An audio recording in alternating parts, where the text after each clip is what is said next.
Pasti kalian pernah menggunakan parfum. Tentunya ada alasan mengapa kalian menggunakan parfum. Ya, agar badan kita terasa segar dan harum. Salah satu kemasan parfum yang kita kenal adalah berbentuk sprayer. Bagaimana ya caranya cairan parfum yang berada dalam botol sprayer dapat keluar ketika kita menekan bagian atas sprayer? Tahukah kalian hal ini dapat dijelaskan dengan konsep sains loh?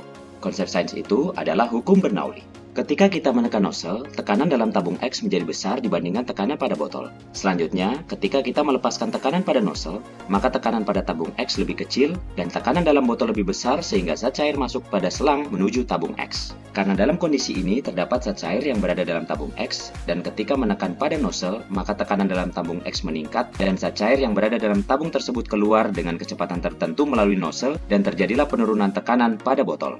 Kemudian, setelah kita tidak menekan nozzle, zat cair pada botol masuk ke dalam tabung X karena tekanan dalam tabung meningkat. Begitulah seterusnya. Semoga bermanfaat.